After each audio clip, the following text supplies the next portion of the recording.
Unë mendoj që ka dy anë sa i takon atyre zhvillimeve që ka patur vitet e fundit në Mitrovic. Dhe duhet të ndajmë anën politike të konsumit të brendshëm nga zoti Kurti, që për mua i ka dhënë dorë dhe ka qenë pozitiv sa i takon asaj që ai ka luajtur me këtë kartë, është pikërisht abstenimi apo mosfutja në zgjedhje të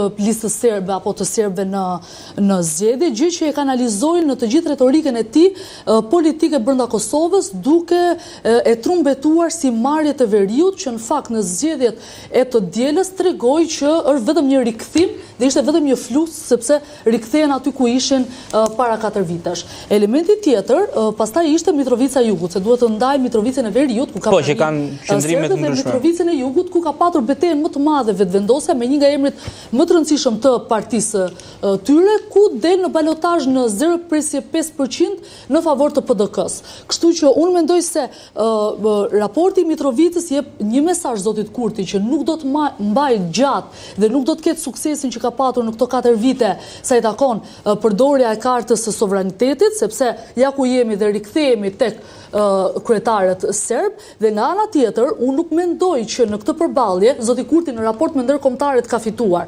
Pse e them këtë? Sepse edhe pas sulmit të Banjskës ka qenë Kosova e cila ishte sankcionuar nga Bashkimi Evropian, dhe po ashtu është në marrëdhëniet më të dobta se takon pjesës me Shtetet e Bashkuara. Shiko, që të bëhesh i pavarur ka çik dhimbje, nuk është shumë. Dhe ju mendoni që këtë kthim të 12 tetori i pavarur, sepse nuk ka arritur të marrë as Mitrovicën e Veriut dhe as Mitrovicën e Jugut. Që ti i pavarur, nuk mund të jesh, sepse ju sapo thatë që nuk e ka dominancën në Mitrovicën e Veriut.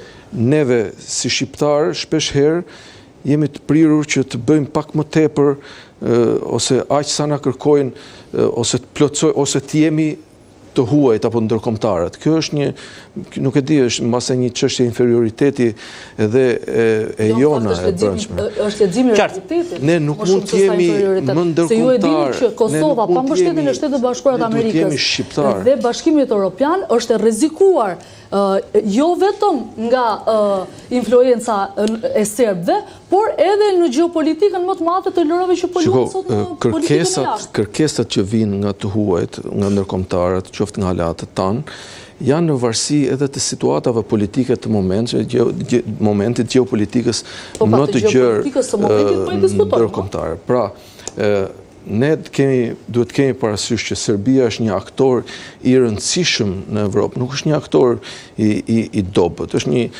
historinë e tij ka luajtur rol kryesor në luftën e parë botërore. Dhe më tej neve jemi në rendin e luftës parë botërore, sepse edhe lufta e dytë botërore shkojnë në të njëjtin rezultat. Dhe nuk është një aktor aq i dobët. Dhe kjo gjë, domethënë, që na bën neve me që të jemi përballë Serbisë, nuk do të thënë që ne patjetër duhet që të plotësojmë kërkesat e ndërkombëtarëve, sepse ndërkombëtarët duan që të plotësojnë, duan ta kenë në krahun e tyre Serbinë. Qoftë perëndimi, qoftë perëndimi, qoftë perëndimi, qoftë SBA-ja, qoftë Franca. Po neve minimalisht Bashkimin Evropian, unë nuk e besoj që i konvenon kjo Kosovës, përkundrazi konvenon pavarësia është një ndërthurje, nuk është një dhuratë që e kanë dhënë ndërkombëtarët. Ose përndryshe pastaj hajde të themi që s'kemi pavarësi. Është një ndërthurje. Ka qenë vullneti i Shteteve Bashkuara dhe i Britanisë të jemi të qartë. Edhe një numër të madh qytetarësh që kanë dhënë jetën për atë pavarësi.